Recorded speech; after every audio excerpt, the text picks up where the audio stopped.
Hello and welcome. My name is Rick with Beat Up the Sun. In this session, we're going to work through a variety of poses from level 1, the beginning of the Your Yoga series. Please join me in standing. We're going to start with one of my absolute favorites, top of the sun flow. With our feet together, we're going to inhale as we bring the hands up long overhead. And then exhale, keeping a very gentle, generous bend in the knee, coming toward our forward fold. Inhale, lifting halfway up. We want the energy in the upper back. Our gaze is straight down below. And then exhale, back to forward fold. Inhale, we're coming back to the top. Here we are at the beginning of the flow. Maybe we reach through the shoulders a little bit more this time. Exhale, forward fold.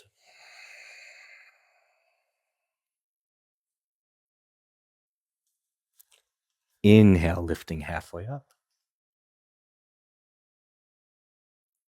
Exhale, forward fold.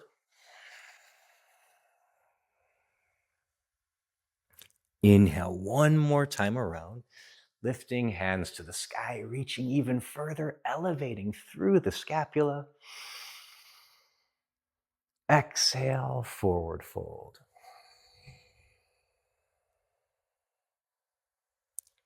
Inhale, lifting halfway up. We take one more forward fold. And then slowly we lift to standing. Very good. Our next flow will be Malasana flow. Here we will spread our feet to about the width of the mat, setting them at approximately 45 degrees. In Malasana, this is yogi squat. And so for the yogi squat, we're starting to lower, and we want to keep the weight toward the heels. We might be putting our hands out, especially for this first one, to help us keep the weight toward the heels. With this being our first one, I strongly encourage you to stay nicely above parallel. And we should have room to move a little left, to move a little right, move a little up and down. We shouldn't be so low that we don't have room to move. Inhaling, we come back up, hands coming long overhead. Exhale, we're heading back down. Once again, we might be putting our hands up. We might notice a little bit more space. If so, we might start to lower a little further. Inhaling, we come back to the top. We'll take this 2 more times around. Now, as we come down, we only go lower if we notice that there's space available to move into. We're not pressing into the space. Inhaling, coming back up one more time. Exhale, lowering. And we'll just settle in here at the bottom. Maybe we choose to place elbows in between thighs. Maybe not. Maybe the hands stay out. Maybe the hands are at prayer. And then we are going to place the hands behind us to gently guide us toward the mat. All right, very good. We will come into our easy seat, legs crossed. And in our easy seat, we're going to take a slight variation. We're going to start by orienting the chest toward the left thigh, allowing the hands to come to the mat. And just leaning toward, we're going to be invited to feel a connection from the back of the head, through the neck, through the back, into the hip. And so just a stretch there all the way from the outside of this right hip through the upper back. And then we'll orient the chest to the other side. Once again, the hands are just resting lightly. We're not pressing into this. We're just aware of whatever space is available to us and moving into that space. Now we will change the crossing of the legs, and we will repeat. Once again, orienting the chest toward the left thigh, allowing the hands to come to rest on the ground.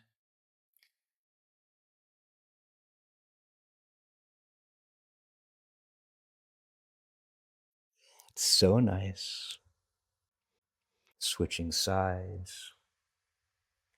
It feels so good just to slowly, gently, softly open up everything through the spine.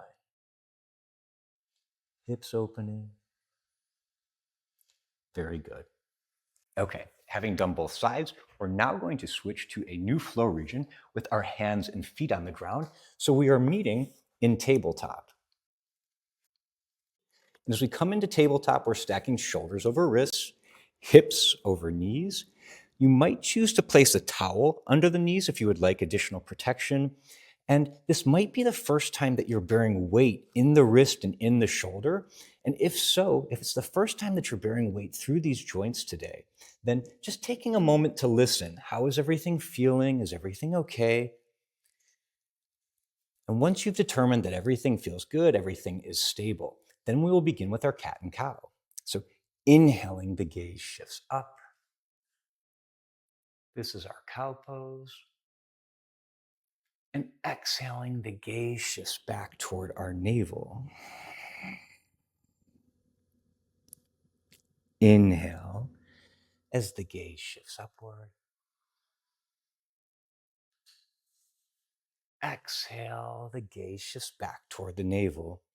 Cat and cow is so nice for aligning the spine, for bringing it into extension here in cow, and then to flexion as we come toward our cat. Now we'll settle back toward our tabletop, spread the knees slightly, and take our first child's pose for the day. Now, if child's pose is a little difficult, remember the tailbone doesn't have to come all the way down to the mat. We can take a higher child's pose. We can also place a towel underneath the instep, lifting this up because it can be very difficult for people who are getting into the yoga practice to open that instep. So a couple options there as you're coming into your child's pose. One of the things that I just love about child's pose is how it gives us access to all four of our ball and socket joints, our two hips, our two shoulders. And so here we're very well supported, but we can be reaching through the shoulders, creating length through the shoulders, through the sides. We can even press into the mat a little bit, helping deepen the stretch through the hips. Several options here in our child's pose. Then we will come back up to our tabletop. As we come to our tabletop, we are now going to tuck our toes and press toward downward facing dog. Downward facing dog is our upside down V shape. And as we come into it, especially with it being the first one of the day, I'm encouraging a generous bend in the knee. You might even choose to pedal the feet. The gaze, where we're looking, is going to be somewhere toward the shins, toward the thighs. We want to be soft through the shoulders, soft through the neck. And with our hands, with our hand posture, we want the entire palm, the entire circumference of the palm connected with the mat, our fingers spread wide, middle fingers pointing forward. The purpose of this is to evenly distribute the weight through the entire hand to help protect the wrist. Very good. Lowering back down to a tabletop and then taking child's pose.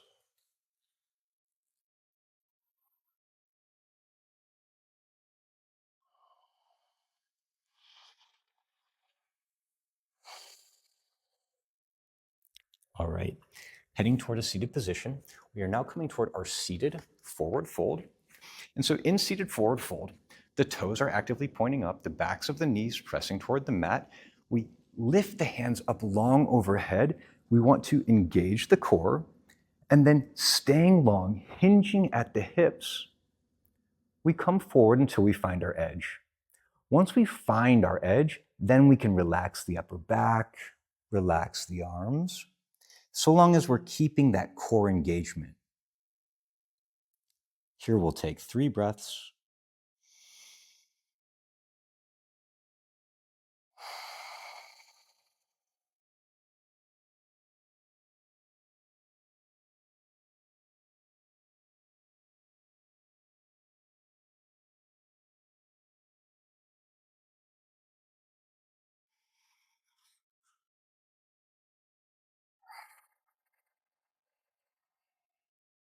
Very good.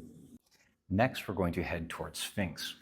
And so in Sphinx, we're going to have the palm face down, the forearm connected with the mat, shoulders are stacking over elbows, and we are opening up through the upper back, inviting the heart to come forward.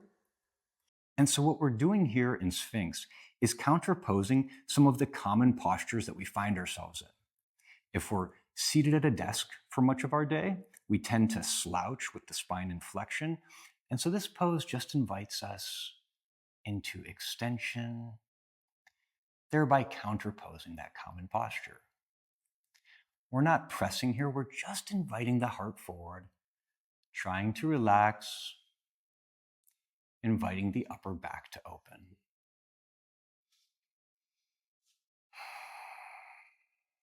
Very good. All right, let's come onto our backs now. And as we come onto our backs, we're going to find our knee hug, drawing our knees toward our chest, keeping the tailbone rooted toward the earth. We want to feel this more in the hips than the lower back. We have our knee hug. Now, in the knee hug, we can hold this static.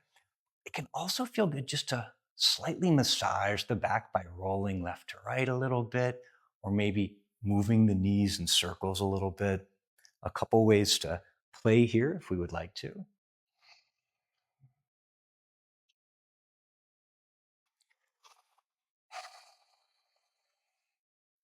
So nice. All right.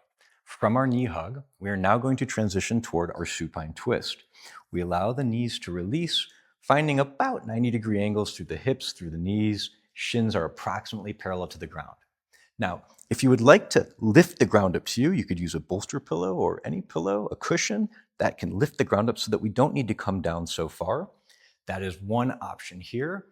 From here, we will now begin to slowly allow the legs to come to the left, very slowly, very gently, legs coming to the left as we settle in toward the ground. As we do this, naturally the right shoulder might lift. And if that's the case, we're just going to gently invite that right shoulder back down toward the mat. If the right shoulder doesn't connect with the mat, that's fine. What we're trying to identify here is the twist. What the twist refers to is the fact that the hips are pointing in one direction, while the chest is generally pointing in another direction. From here, we can open the hands if we would like, creating a stretch across the chest.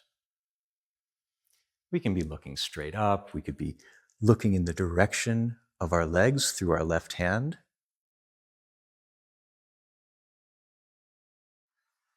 Very good. Now we are going to come back to the top, pausing for just a moment before setting up on the other side. All right, very good. With 90 degrees, shins about parallel. We're going to be just as patient, if not more patient, coming to the second side. So slowly the legs are coming to the right, coming to the right. Gently coming onto the ground. Left shoulder might lift, that's fine. Right hand might choose to place on the left thigh. Once we have found the resting place, we invite the left shoulder to head toward the ground, even if it doesn't connect with the mat. Of course, that's fine. Options here, once again, we can open the hands. We can look through our right hand. So nice.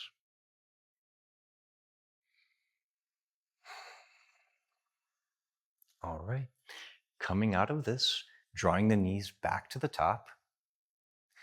We now will open the thighs, elbows coming inside, hands finding outer edges of the feet.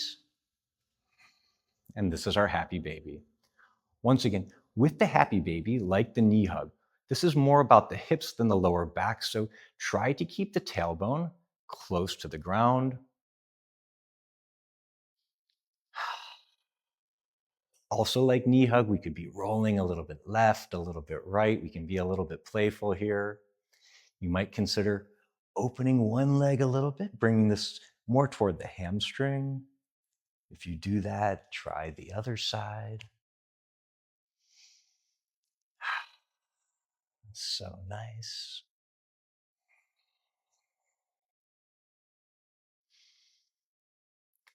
Very good. Okay, as we come out of this, we will now come toward our final position, which is Shavasana.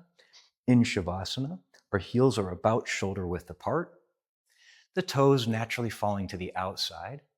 The arms don't touch the body. Wrists are 12 to 18 inches away from the hips. Back of the wrist is on the ground, palms are face up.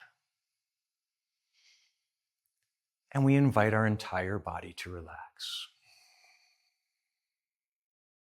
Coming back to our breath, we will inhale for 5, 4, 3, and exhale for 5, 4,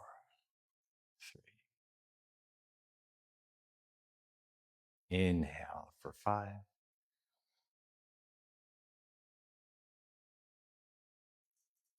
Exhale for 5. And now you may choose to stay in Shavasana for as long as you would like.